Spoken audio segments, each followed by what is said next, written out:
Hello, hello, hello, and welcome to My Empty Hands, a podcast about the martial arts, typically with a focus on Kempo.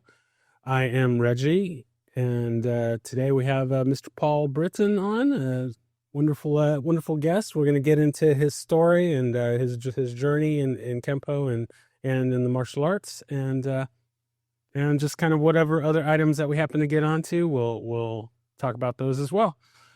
So I usually start things off with just kind of giving a brief history of my background, but I'm not going to get into that too much because I'm sure you all have heard me many times. So basically, just say that I currently train in 5 different martial arts at this point: Kempo, Capoeira, Hapkido, Brazilian Jiu-Jitsu, Muay Thai. I've done some boxing, so I stay pretty busy and. With this show, I get to talk to wonderful people. So we'll see what we get into as we go along. But going to turn things over to my guests today, and yeah, we're going to get into where did Kempo find you? Where did it all start? Where was that spark that started your martial arts journey? Well, the spark that started it was not Kempo.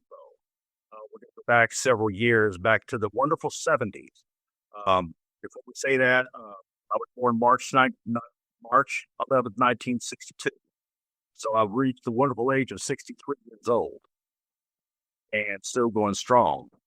Um, Back at that point, I was living in San Bernardino, California. And at that time, I had never heard Kempo. Of course, even though out in Los Angeles, prevalent, rise, the only thing I heard of at that point was Taekwondo, Shotokan, Ishiru. And everywhere you looked, there was a Taekwondo studio. So at that point, what do? If you're interested in martial arts, you go to the first school that you find. Now, what caught my attention was a friend of mine who told me about, no disrespect in this statement, a guy named Bruce Lee. And at that time, there was a movie called The Game of Death, which I forgot how many times I saw it. And I was captivated by every single thing he did. The first nunchuck scene all the way through his fights, and that was wonderful. On with that, it was Chuck Norris, Bill Wallace, all the greats. And I did that for the longest time. But there's a book called the Kempo Continuum Part 2, which is done by Amy Long, in which I had the pleasure of being involved in that project as far as my story there. But being in the art of Taekwondo, it was great, and I thought that was the world, that was it. But what really triggered it for me is in the book I explained that without getting too personal in it, my mom and dad separated when I was 5. So it was a constant of moving around with different sisters and their husbands to get a great role model, so to speak. Well, I went to Oregon, where my mother sent me there, and I was on the patio, and I was practicing a Taekwondo form. My brother-in-law looked out, and he looked at me and said, "What are you doing?"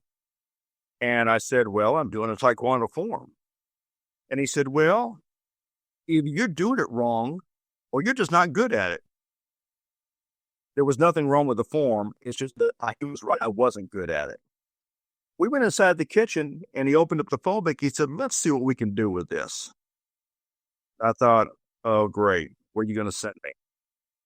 So he opened up the yellow pages and saw an ad called Ed Park Kempo Karate on West 11th Street. And of course, if you've never heard of it, the first thing you say is, "What the heck is Kempo?" Never heard of it. It's different. Well, when we went down to the studio, I met Mark Parker, no relation to Ed Parker. While in there, I also met Daniel Waltha, who was later, I guess, a student of Larry Tatum's. And I got a private lesson with a guy named Alex Ferrari. At that time, he was a purple belt. And that was my wake-up call. Taekwondo was great. I can't deny it. But Alex Ferrari showed me some of the self-defense techniques. And afterwards, we had a small sparring session. He basically wiped the floor with me. And it was not an embarrassing moment. It was just simply a wake-up call. I thought, this is real. This is fantastic. That's what started the remainder of my lifelong journey in Kempo. At that time, I still had no idea who Ed Parker was, no idea who Tatum was or anybody else. All I knew is that what I was learning in that school was wonderful. Now, didn't stay there that long because of situations in life. I moved around quite a bit. But I'm going to jump ahead several years to the 90s. When I got to Louisiana, I had over a period of several years, I owned about 5 martial arts schools, all within maybe 10 and 20 miles of each other. But the real beginning of it was when I met Chuck Sullivan and Vic LaRue, both present grandmasters. And the reason why I found them is because I went to one of the local grocery stores and picked up a Black Belt magazine, and I saw an ad for the Karate Connection. And I thought, okay, it said Lean and Mean Kempo. So what I did is I had a student at the time who was the former mayor of the city. And I was also working for the police department there. And the next thing you know, we agreed to go and contact them, get their videos, and get out for there to do a seminar for us. That turned into a yearly 11-year training deal, which was wonderful. Now, my years before that, with all the different people I associated with as far as instructors, the biggest issue that I ran into was instructors telling me, just do the technique, evaluate, figure it out. Okay? If you teach me something and you tell me I'll figure it out, how it works, that's not the answer that I'm looking for. I want instructors who were knowledgeable enough to tell me how to do it, why it works. Don't just tell me to figure it out. That's not what I needed. When that came out, one of the greatest gifts that Grandmaster Sullivan gave was the explanation of the basics. The original Parker system, and I still got the original charts, had so many basics to them, so many different listings, that it was almost like as big as the art itself. Grandmaster Sullivan cut those basics down to the point to where it was like magic. And I joined the Karate Connection, stayed with them for several years. And while I was with them, I went from my 4th degree to 8th degree. And after that, I broke off to do some other things. But the gift that those 2 grandmasters gave cannot replace. It's priceless. And Grandmaster Sullivan's still going strong today, even in his 90s. And that's something you don't see every day. Because what's happening is the first generations, I said we're losing them. And the thing I wanted to read on Facebook was the passing of Huck Planis.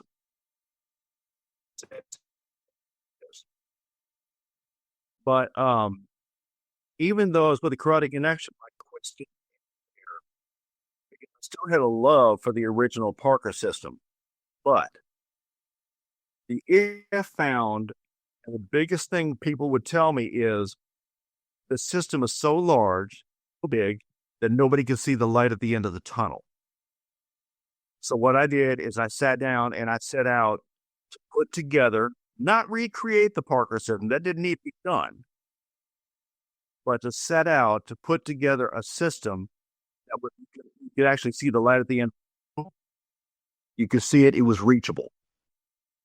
Okay, I think we're back on track there. Okay, so just for the listeners, had a little technical difficulties, but we're back on track here. So in case you didn't realize from my seamless editing skills, we had a little bump there, but we're back on track here. So we may kind of backtrack a little bit here, but we'll get all the story together. So out of the things that you were mentioning there, wanted to cover go back and cover a few things. Um, First thing being, so what was the thing that got you interested in the martial arts? So you mentioned that you originally found the Taekwondo system, and like what was the driving factor uh that got you interested in the arts in the first place? Well, the first part of it started when I was living in San Bernardino, California. And the first thing that got me interested in martial arts, of course, was watching a Bruce Lee movie called Game of Death, along with watching the Chuck Norris movies. And around that time frame, the only thing that was really around that I knew of was Taekwondo, Shotokan, or Ishinryu. And the predominant style around there were schools of Taekwondo. And I did that until I went to Oregon. And then, of course, Oregon is where the world of Kempo opened up for me. Gotcha. Now, was I mean, we all know and love the greatness of Kempo, but I'm curious what in it um what in Kempo drew you, kind of pulled you away from the Taekwondo part of it? Was there a particular aspect that just made you go all in, or? Well, there were several things that did it. Um, as a police officer, retired police officer of 25 years, um, and that didn't happen, of course, until I came to Louisiana. But what attracted me to Kempo was the lightning speed of the hand movements, and how quickly an opponent could be dominated and come out successful. And it wasn't a matter of just demolishing somebody. It was the hands. It was the dexterity of the hands, even more so than the feet. And the way the techniques performed, I had never seen anything like it before. Nothing that I had done or seen before that even compared to it at the time. Now, that's not to say that other arts are not effective, because they are. But for me as an individual, with my lifestyle, what I was doing, that's what fit me better than anything else. And part of that was when I was 5 years old, I fell over a bridge, and I've had lower back problems, degenerative disc disease ever since. So I had to choose an art that was better suited for me than Taekwondo was, and the dexterity of the hands with it is what attracted me the most. And every time I saw an advanced Kempoist move, it just drove the fire even deeper. This is what I want to do. This is what I want to learn. This is what I want to advance at. Gotcha.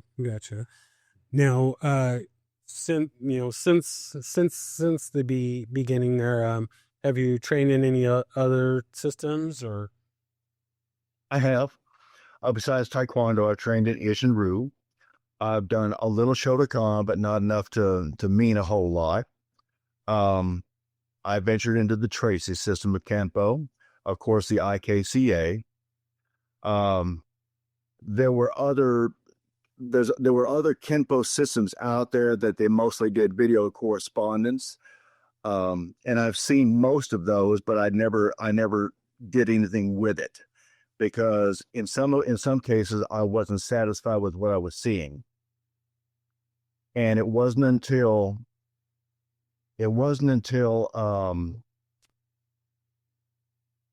Grandmaster Sullivan and Grandmaster LaRue that I saw what it was really like, right up close and personal. And that also confirmed people like Grandmaster Larry Tatum and Grandmaster Huck Planis, there are so many of them out there that had such an extensive amount of knowledge that I just kept going with it. Um, I've been able over the years to gather material from Grandmaster Tatum and from the late Grandmaster Huck Planus, uh, Grandmaster Tim Bullock, Joe Whalen, and now some of the people that are coming up now, these generations, there are some absolutely phenomenal people that are going to turn out phenomenal students as well. They were taught by what I consider some of the greatest, and they are going to bring the future of Kempo just right into the spotlight with some fantastic martial artists. Very nice, very nice. Now, something that you mentioned earlier that struck a chord with me was mentioning that there when you got involved with Chuck Sullivan, how there were people that were saying that there was kind of too much material, too many basics and too many techniques and such to learn. And it struck a chord with me as the first Kempo school that I started with. We were essentially doing that of a kind of the Tracy's curriculum or an early version of the Ed Parker's teachings. And in that school, we did 40 techniques each belt. And the school that I'm with now, we're on the 16 technique per belt curriculum. And I always kind of have a laugh with my classmates. They're talking about, oh, there's so much to learn, and it's like, well, I I had to do way more than this when I started out. So 16 each belt is not too bad. So No, it's really not. When I started out, we were in the 32 curriculum, and then while I was there, it switched to the 24. And of course, later then with Grandmaster Brian Duffy, with Parker's permission, I believe he put out the 16 technique curriculum. Now with mine, there's only 10 techniques per belt. There's only 10 techniques per belt, except for person second degree black, which there are a total of 15, which equals the 110. And with me, it was more of a matter of spreading it out over a greater period of time with the belts. You're still getting the material in there. It's just that I can recall people in this day and age that I've taught over the years that when they look at it and they say, wait a second, yellow had 10, now I've got to learn this many more. And by the time they would get to, orange, they had learned 24 techniques. By the time they would get to purple, they would almost forget what they had previously learned. So my entire goal with it was to make sure that when I taught you a belt with the 10 techniques or freestyle techniques, that I made you spend enough time on it to where it was ingrained in you so you didn't forget it.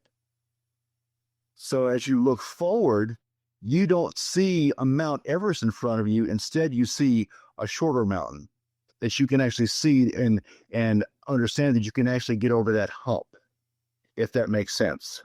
Yeah. I like that. That's good. So just to make sure that I'm clear, so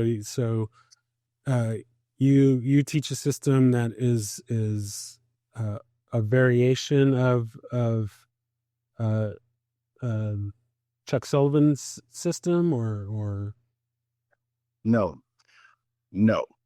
I teach a system that is primarily based on Parker's, but I don't claim it as Parker's Kempo. And the reason why is because we've done a lot of name changes. You can take a system and you can take an original system and you can rearrange it any way you want to and call it something else, but it's still going to be the original. So what I did is I didn't want to take the Parker system and mess it up because there was no reason for it to be messed up. It's gotten to the point to where in our day and time, everybody unfortunately wants stuff faster.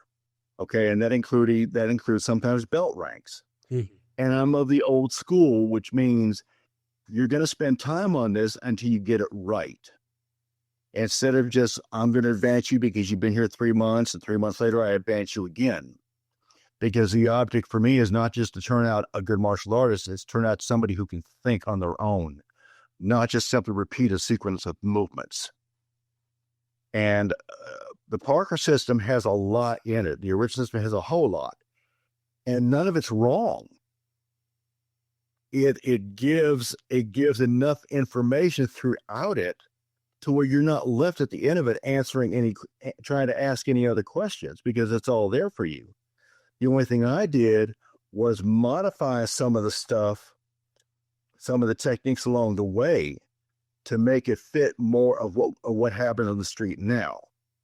Because as a retired police officer, what I can tell you is you can take anything you want from a studio, but when you get out on the street, it ends up becoming a different story.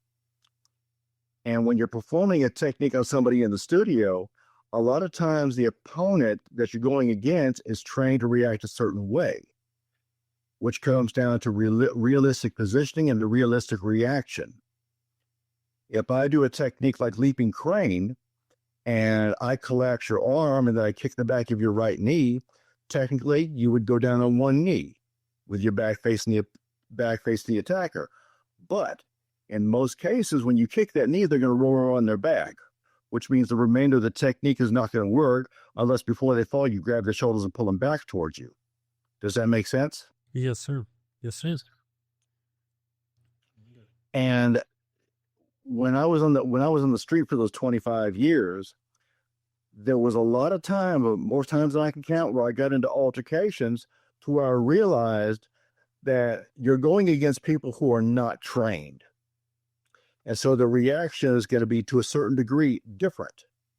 And I realized, well, wait a second, this person reacted this way, not the way I thought they would. And that's where you have the modifications that come in.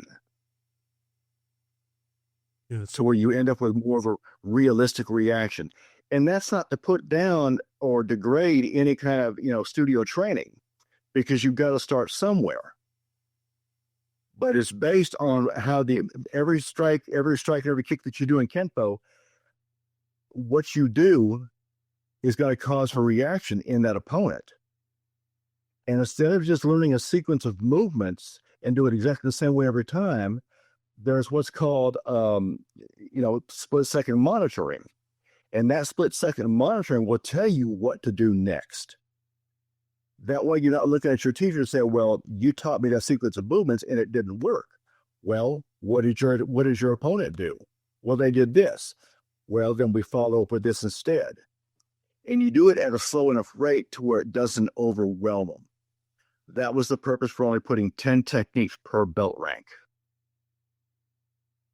Yeah, keeping it simplified and just using the things that work at its core is definitely one of the strengths of Kempo, and in that it is very very open and very kind of designed to be modified and customized to the practitioner, and not beholden to specific traditions, and they did this hundreds, thousands of years ago, so we got to still do it that way. It's like times change, mindsets change, all of the different there's a lot of different variables that go in, and Kempo as a base is very good at being able to modify that and change that to fit the situation and fit the individual. So that's something that I've always enjoyed about the art, and it looks like you've taken advantage of that model and made it your own and made it what works. So going That's what. Go ahead. Going with you've had these kind of real world experiences, and had kind of the modifications and and did it really significantly kind of change the system and the way that you teach it, or was it kind of more common sense sort of things, or just like you mentioned, a lot of the people that we use these sort of things on are untrained, so kind of going at it from that mindset, um, did it really significantly change not only your system but just kind of your view of Kempo in general? It did. It really did. And I keep going back to this, but the doing police work changed everything. Way back in the days, we were taught always just do it the way you were taught and leave it alone and don't question it. Well, that's okay. But if you do that way back then, and then one of your students gets attacked and they do exactly what you taught them to do, and they do not come out victorious, they come back and they say, well, you're not a good teacher. What's wrong? No, it's that along the way, just like you said, along the way, you have to teach them that things can change in a split second.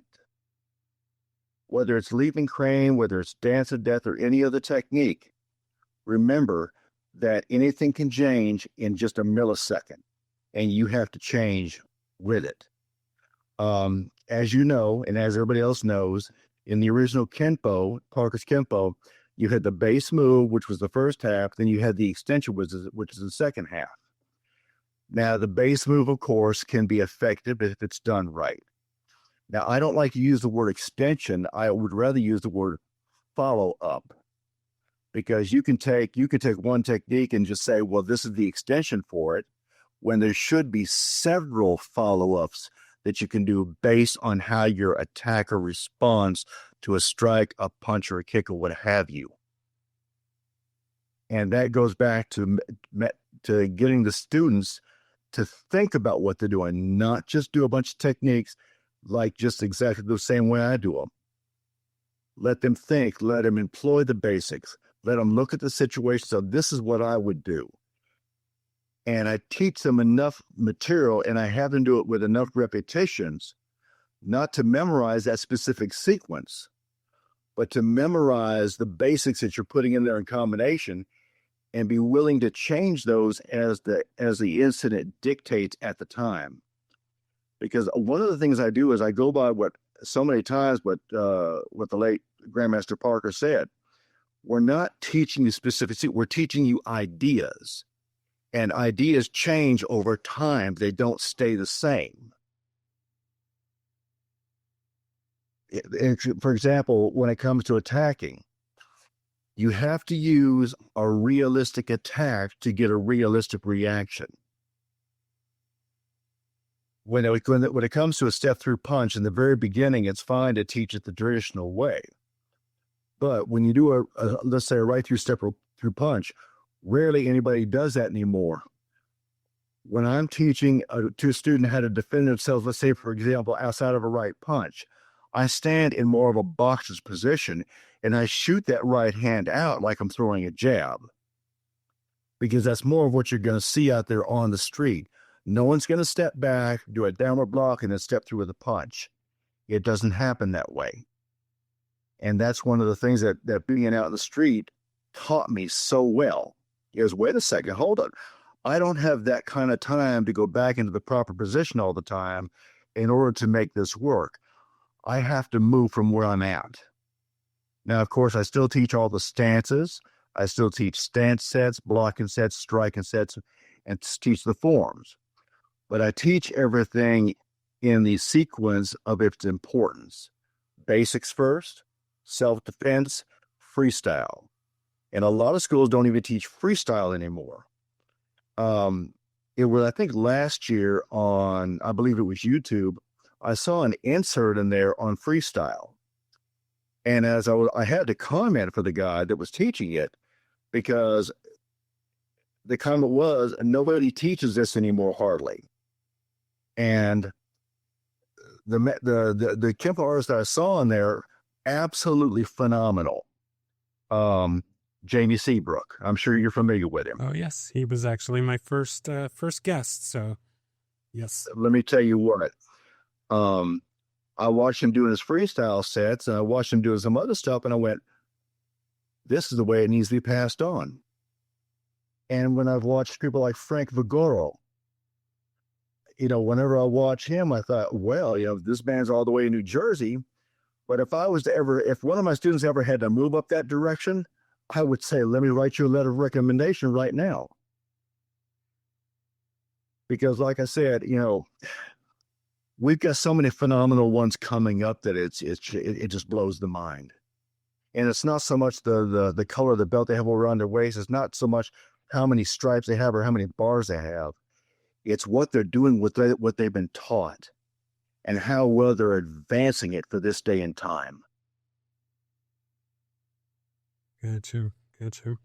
Now, so you did kind of touch on something that I was going to ask about.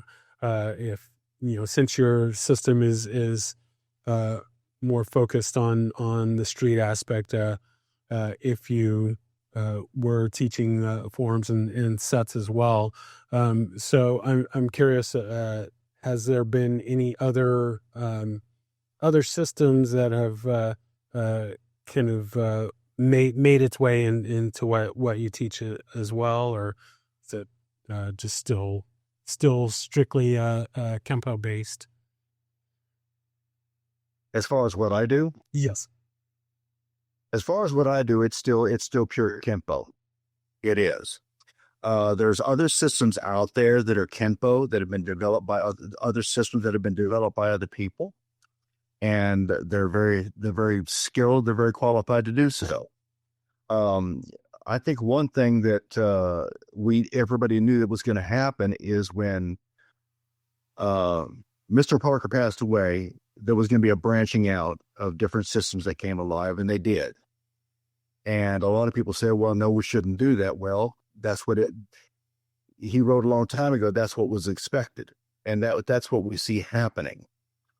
One of the issues is everything's based on the principles and concepts of the art. And Mr. Parker put that together ever so well. If you fall in line with the principles and concepts, then the technique is correct. And if you follow the basics of Kempo, that's where it all begins anyway. Now, when you start changing the basics from the original versions of them, that's when you run into problems. A lot of people nowadays, they look at forms, they look at sets, and they think, well, this is kind of a waste of time. No, just like it was taught a long time ago. Those sets are small dictionaries of motion that put everything together. We do a punching set, we do several blocking sets, stance sets, and such, and striking sets. And when you do those, instead of standing in front of a mirror and doing a straight horizontal punch 80 times, if you do the punching set as we do it, you're doing it every time you do it, you're doing several punches at one time. So as part of it takes out what students would call boredom, and it puts it into more of a dictionary of motion. It makes it more fun, it makes it more captivating, and it makes them want to get in there and do it more. When you take a single stance, like switching from a neutral bow into a forward bow reverse bow, and crossovers and step drags, when you put them into a set, every time you do one set, you're doing several stances several times. And it gets the body, the joints, and everything in motion so that you get so used to it that the transitions become that much easier. That's why those sets and forms are so vital and so important. True. I like it. Now, so, and just to clarify, so you have added your own sets and forms and whatnot, or? I have to a degree. Some are kind of similar, some are different. when it comes down to our forms, such as short one, short two, long two, short, long two, short two, long two, when it comes down to those, ours are done differently. And the reason why is because I found another way to do them, sort of more of a modern approach. It doesn't make the old versions wrong. And let me clarify that it doesn't. But we do it in a different way, partially because I wanted to make sure that there was a separation and not just say, well, this is the 110 system. No, that's the Parker system. No, we're still following the principles and concepts. Just because the form is a little bit different doesn't make it not Kempo. Gotcha. Now, what about things like weapons? Do you teach dealing with those? Have you added anything from kind of from your experience into the system? The bow staff, you can still pick up a stick anywhere on the street if you can find one, a branch from a tree. The main thing before teaching how to fight, how to do that, is teaching a person how to defend against a weapon. Now, there are instructors out there, I will not mention names, but there are instructors out there who do not believe in teaching anything against a gun or defense against a knife, a chain, or anything. And I understand it completely. The reason why I chose to have those in the 110 system is because of my experience on the street. I did not have a choice but to do that. I couldn't simply, if I was in a situation to where I had a gun pointed at me or a knife, I couldn't just say, excuse me, sir, this is not going to work. Let me go back to my car and get my taser. If I was in a position where I had to do something right then and there, then I had to make sure that the techniques that I was doing was going to work and work correctly. And when I teach against knives, especially, one of the things I do is I'll have a person wear a white T-shirt, and I'll take a black marker or a yellow marker. And when the person who's attacking is doing that, and they're performing the self-defense technique on them, every time they have a mark on their uniform or on their shirt, it means you just got cut. And the whole object is to prevent that from happening. Now, a lot of people, when they're defending against, especially a knife, they end up focusing on the knife. And yeah, you should. But what I also teach my students is to focus on what's holding the knife. It's being held by the hand with the fingers wrapped around the handle. The fist is connected to the forearm and so forth. That's common sense. So if I can disable the arm, I can disable the knife that it's holding. It's the same way with a stick. If I can disarm the hand, and I can do a maneuver to knock the stick out of the hand and the knife. Now people say, well, by doing that, you're going to get cut. You might. There's a possibility. But when you're put in that situation where you have no choice but to do that, you have to make sure that the techniques are not just what's popular, not just what looks fantastic, but actually what works. And I've used them on the street in my 25 years of police work, and I'm happy to say I haven't been cut yet. It doesn't mean it couldn't happen. But when I'm attacked with a weapon, I take it absolutely serious. And I've made sure, and I've struck the human body on the arm exactly where it needed to go to make sure because as a cop, the one thing that I can say is the number one goal we have is to go home after every shift. That raises your mental awareness up so many high notches. It does. And like I said, it's not the fact that you can't get hurt, because you can. It just means that your practice and your skill level has to increase that much more to prevent that from happening. Yeah, too. I like it. Now, so since you have this kind of real world experience, what would maybe be some misconceptions about uh, the self-defense aspect of it. So to kind of, I don't know, I guess kind of clarify it a little bit more.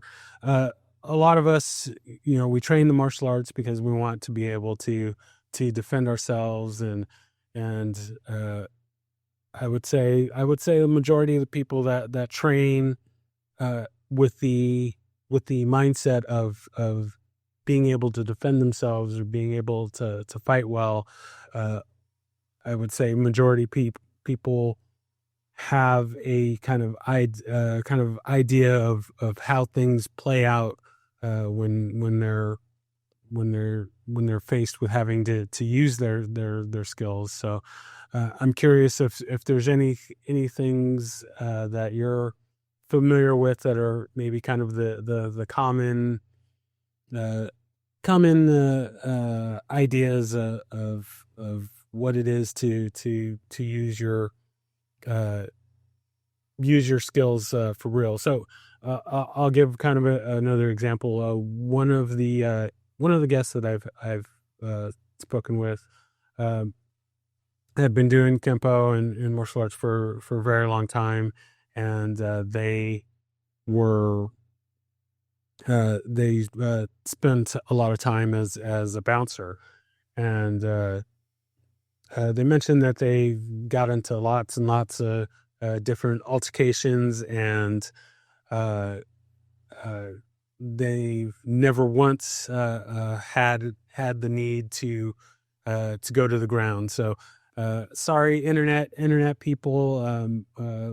Not going to try and start any drama or anything, but there's certainly a lot of people that have taken notice of course the rise of things like Brazilian Jiu-Jitsu and grappling, and uh, a lot of schools and teachers will sell you on the fact that or I should say the idea that, oh, okay, all fights are going to go to the ground, and uh, this and that, and we won't get into that debate or that issue. But this person that I was talking to was like, oh, well, I've been in hundreds of situations, and never once did we go to the ground.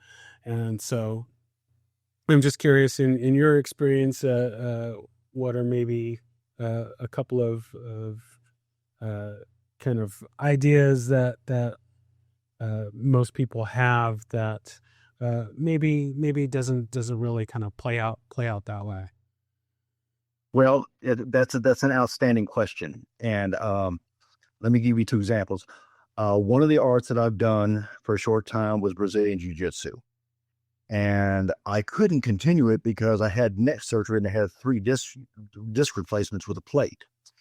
And the instructor at the time lived just about an hour and a half from me. Excellent guy. But I couldn't continue with it because I couldn't go full force as you would need to do. And as far as Brazilian Jiu-Jitsu, there's nothing wrong with it. Now, when they say every fight's going to go to the ground, no, because I've experienced that on the street. The only time we ever had to go to the ground is if you have more than one person that's helping you take somebody down, and the only way you're going to get the handcuffs on is to put them on the ground, because they're just not going to stand there long enough for you to put a pair of bracelets on them. That's a fact. But now if it's just a matter of and that's talking about restraining somebody, when it's talking about self-defense itself, do you have to be taken to the ground? No. Now, can you be taken to the ground? You bet. That's like saying you're never going to get stabbed. Okay? There's always that chance. When it comes down to, and especially in the way I teach it, when it comes down to grabs and holds, for example, or being charged at with somebody bent over like a football player trying to take you down, what I teach my students is don't wait for the full Nelson to get fully applied. Don't wait for the bear hug to get fully applied. The very second that you sense those arms coming around you, the very second that you feel those arms, that grab happening, move. Don't wait until it's fully applied, because you may not get out of it. As soon as you feel it happening, that's when you move to prevent that from happening. For example, a bear hug. Somebody walks up behind you to get you in a bear hug. They're not just grabbing you to say hello.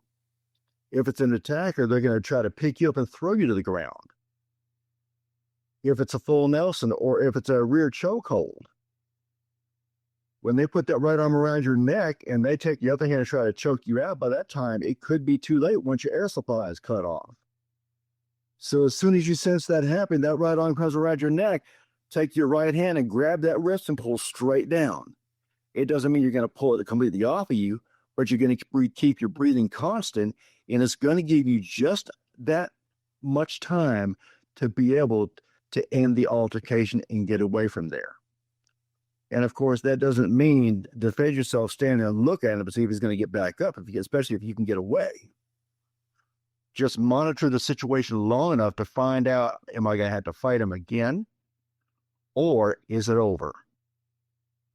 And when it comes down to striking, when your life, if you're a person in a parking lot at night, leaving Walmart or whatever, and you're attacked, your object is not a little slap on the wrist.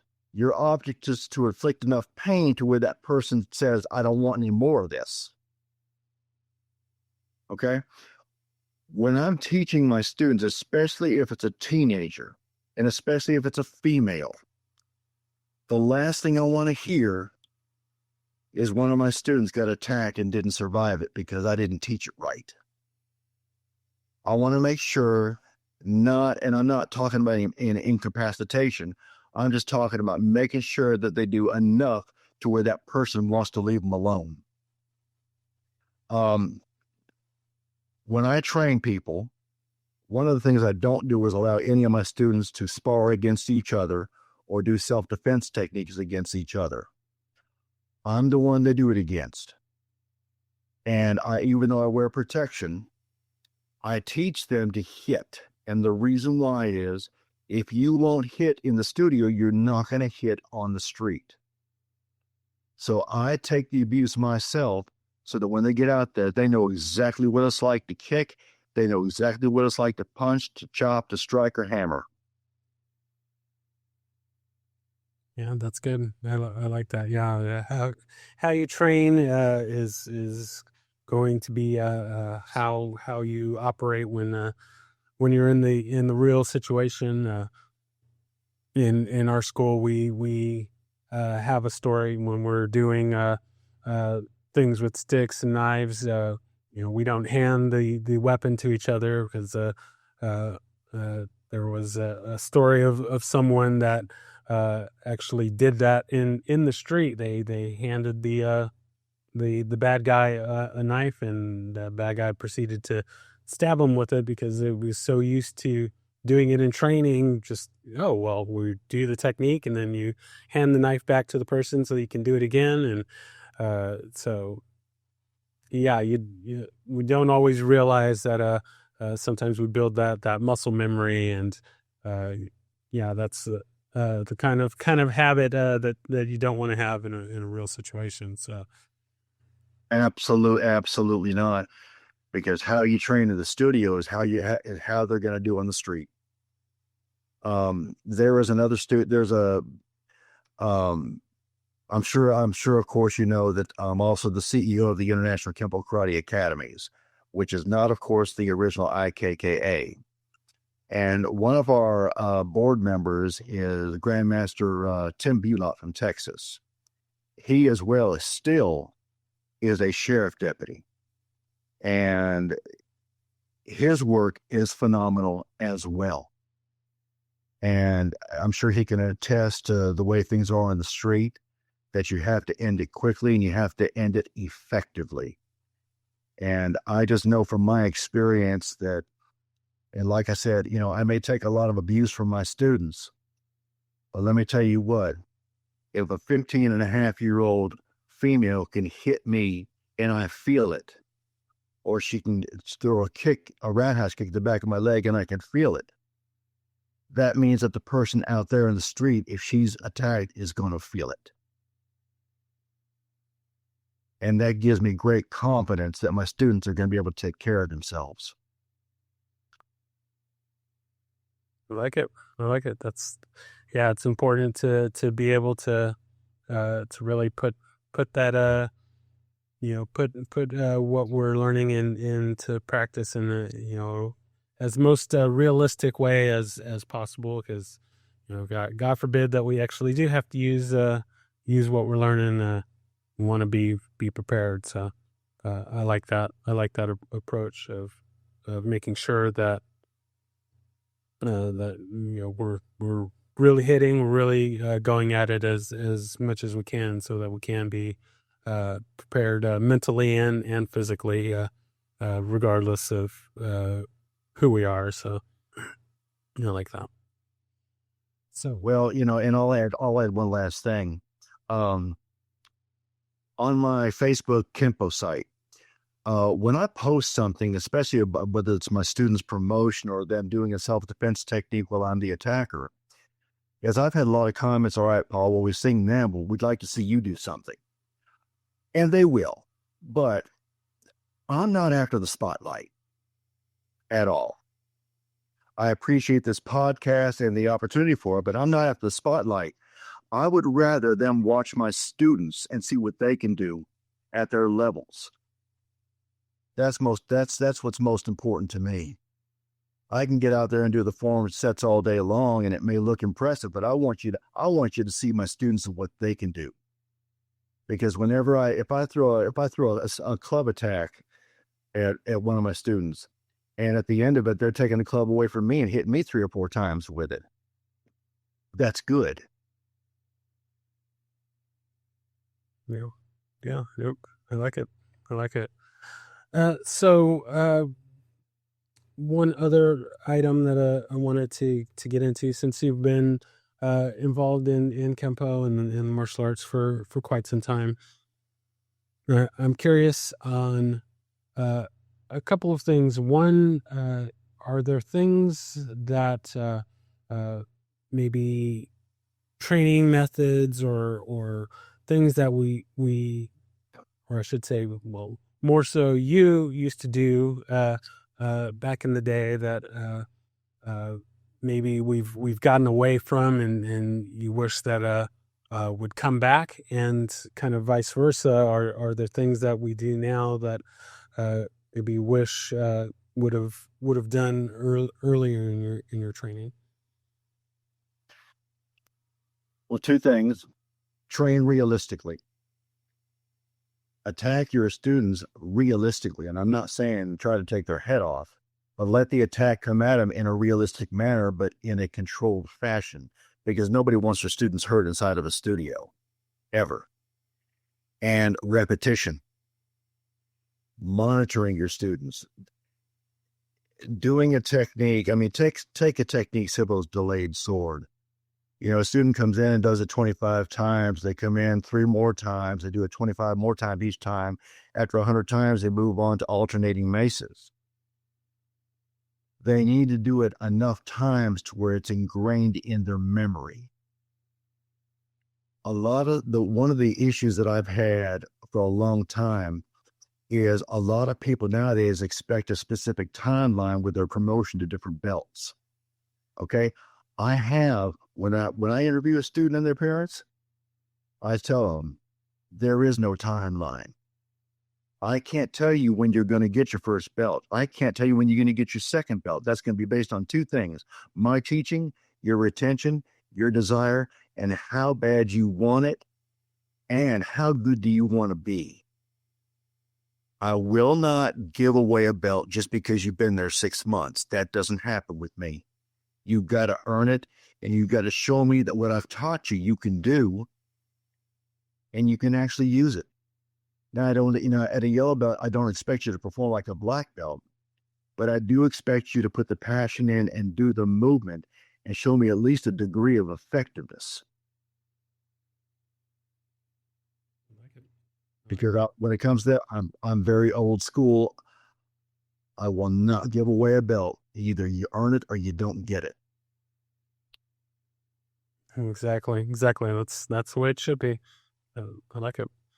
So then kind of the next part here before we move to our lightning round, as I like to call it.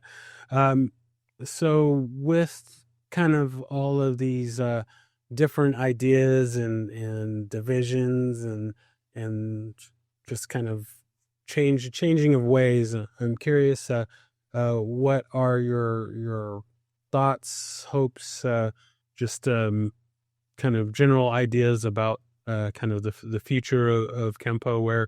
Where do you see it going? Where would you like to see it go? And just maybe even if you have any kind of thoughts on how we might be able to kind of unify. Of course, there's all kinds of, and Kempo is it's not just in Kempo. All the arts have their divisions and different ideas and drama and that sort of thing. But I'm just kind of curious where you see Kempo going, and where would you like to see it go in the future? I would like to see it flourish. I would like to see, if possible, and it's not everywhere, but of course, you have it everywhere in police work. You have it, in martial arts politics, as I call it. I would like to see it flourish as far as taking careful observation of how things change year by year, of how things are done. And I would like to see people have less fear of modifying something to make it to where it changes with the modern ways of combat. And not to say, well, no, I can't do this because tradition says I can't. No, yes, you can. As long as you're qualified to do it, there's nothing that says that you can't. And what I see out there right now is, and there's a lot more than a handful. I see it, the future, especially with some of the martial artists that you're seeing today, especially Kempo. I see some phenomenal future teachers out there. And when I said, like when I mentioned Frank Vigoro, that I would write a letter in a heartbeat for him to accept one of my students if one of my students had to move up there. When it comes to people like that, because they're not just mimicking, they're not just following the movements of who taught them, they are actually making the art their own. As one time it was told to me, all right, delayed sword, okay? I taught it to you, but now that delayed sword now belongs to you. It no longer belongs to me because you're the one that's now doing it. And in 50 years from now, if you're still doing it, it's still your delayed sword, not mine. So in turn, the art needs to be that person's art. Even if you learn from somebody else, because at that point it's been given, you can put any title you want on it, but it's still your Kenpo. It's still your Taekwondo. Even if you're under an organization, still, you have to follow their rules and bylaws, yes. But it's still yours. It's the gift that you were given. It's the gift that you nurtured. It's the gift that you ended up mastering. The other thing is when you see somebody else doing something different, just because it's different doesn't mean it's wrong. And what I do is if I take a technique that I know that I'm doing a certain way, and I see somebody else doing it another way, and I see that their method is more effective, I don't discard it. I go, oh, that's cool. We need to keep this in our memory banks. And a lot of times we look at a person, the belt that's wrapped around their waist, and we judge them by that and say, well, I can't learn anything from that person because they've only got 4 stripes and I've got 8. No. You can take, like, for example, my student Luke Booker, who's a former amateur kickboxer. He's 5 feet something inches tall. excellent physical condition, 45 years old, strong as an ox. And there are times when when I've taught him techniques, and because of certain, physical abilities or lack of, well, Mr. Paul, this is not working for me. Every time I do this, this happens. Would it be okay if I did this instead? Absolutely. That's the whole point of it. It goes back to the theory of the tailored suit. It didn't change the name of the technique, and it didn't change what you were doing. You just had to adapt it to that person to make it effective for them. Like it. All right.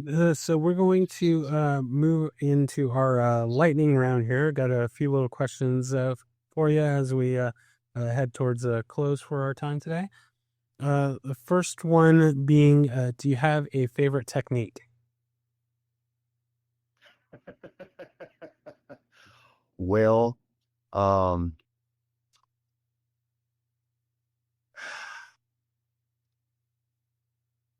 I could give the most popular, typical answer that everybody gives, which is 5 swords.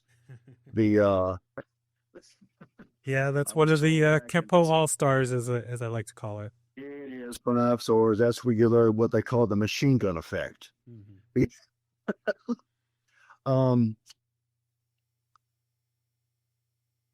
There's so many. There's the backbreaker, and of course now I'm calling out these names as everybody knows them, not necessarily as the names that we use, but the backbreaker, leaping crane, parting wings, thundering hammers. You know it as glancing spear. We do it as glancing palm. Mm-hmm. But there's just a host. Gotcha. And I'll add this too. I've had students over the years who, it's not that there was too much in the system. It's just that they said, just give me 10 techniques that I can use really good. And that's all they wanted. But then I went back to explain to them. I said, do you know why we gave you so many? He said, no. I said, that way you have more tools. Exactly. More tools in the toolbox is key.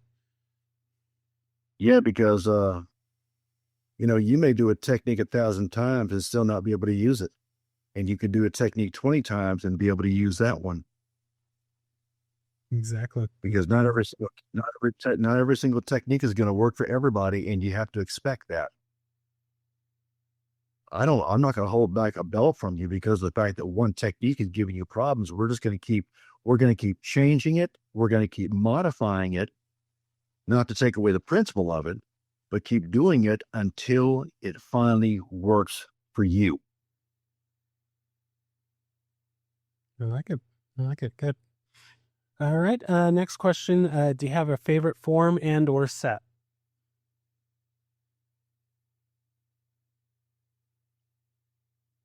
Favorite form that I would have to say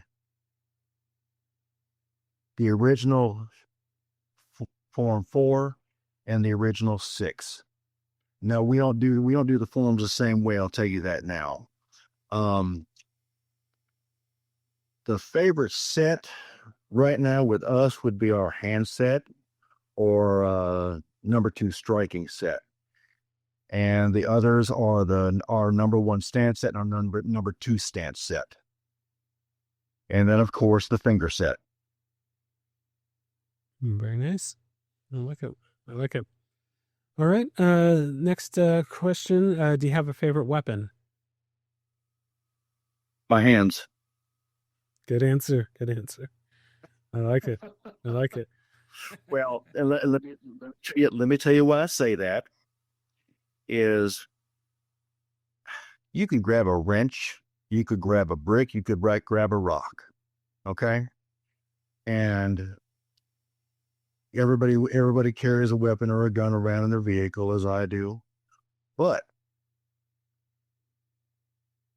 you're going to be most times you're going to be caught with just your hands and feet.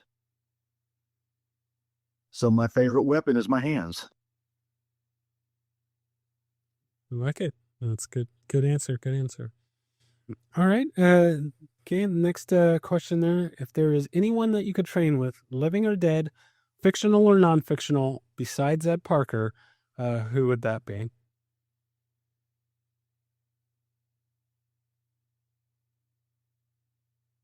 Well,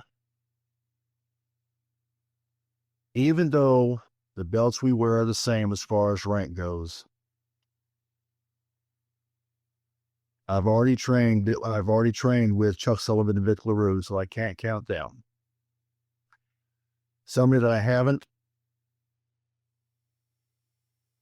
one of them would have been, and I've met him and talked to him several times, was Hawk Planis, Grandmaster Hawk Planis. The other one would probably be Larry Tatum. Excellent. Excellent. I like both of those. Good answers there. All right. So then the last question there. What is something that inspires you to train? Now, I use the example of the movie Rocky IV when he's having the little training montage and he's chopping the wood and he's running through the snow and the music's playing and stuff. Anytime I watch that, I get hyped up, I get fired up to train and hit the mats, hit the studio. So what is something like that for you? And it could be anything. I mean, a movie, a song, a book, or whatever it is that thing that inspires you to get out there and train. Well, first of all, you mentioned the Rocky movies. That's kind of ironic. They're some of my favorite movies. Whenever I'll watch any of the Rocky movies, especially the Rocky Balboa, not the original one, but the one later where he basically retired. Mm-hmm. And then Creed's son comes along and wants to be trained by him. Says, I don't do that anymore. Well, I'm at the point now I can still do everything.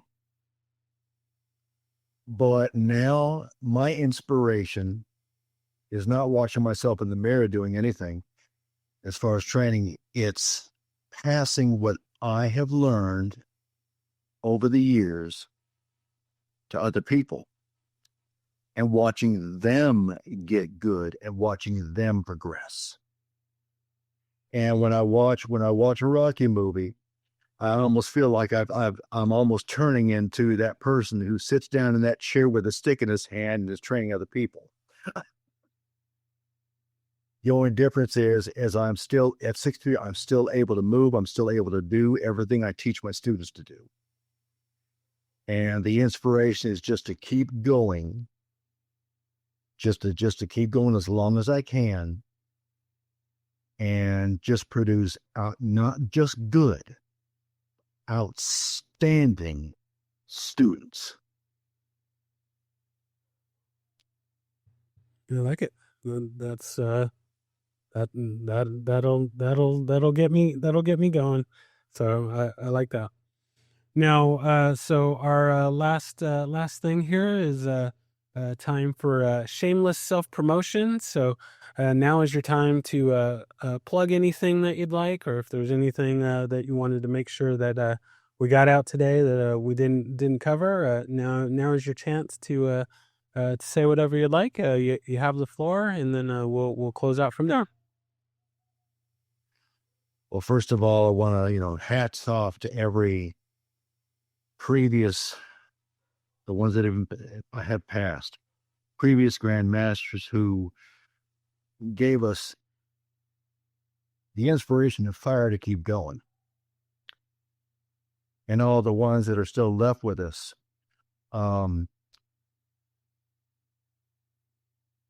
discard what they had been around for a long time. They went through struggles just like we went through struggles. They agreed, they disagreed with each other, but they were still friends. Everybody out there, when you find a Kempo artist that is fully qualified, don't take them for granted. When they take the time to teach you something, record it down, write it down, but don't forget about it and don't take it lightly. Because it's because of what the first generations did for us. And we are now in a place where it's going to be our responsibility to keep that flame going. Don't let the flame burn out. I'm the type of person that I no longer teach group sessions unless I'm doing a seminar. I only teach private lessons because I want my attention for that 1 hour to be solely on that one person so they don't miss a thing and I can make sure I make every correction that's necessary. Whether you train under Jamie Seabrook or Frank Bogoro or Tatum or any of them, they're not just opening their mouth and saying something for their health. They're saying it for your benefit. Listen to every word that comes out of their mouth and take it. Learn from it and don't take advantage of it. That'd be it. Very, very well said. Very well said. I like it. All right. Well, I thank you so much for taking the time to be on and sharing your story. And there's so many things that we can get into, but we only have so long of a show. So as I tend to do with all of my guests, we'll definitely have to do a part 2 and 3 as we go along. But yeah, I just thank you so much for being on and sharing your story. And I'm excited to be able to share that with the listeners. And yeah, I'm looking forward to getting that out. So once again, thank you so much for being on and sharing your story. And I thank you for the opportunity to do such. And if I happen to ever be invited on again, if so, I'd be happy to do it.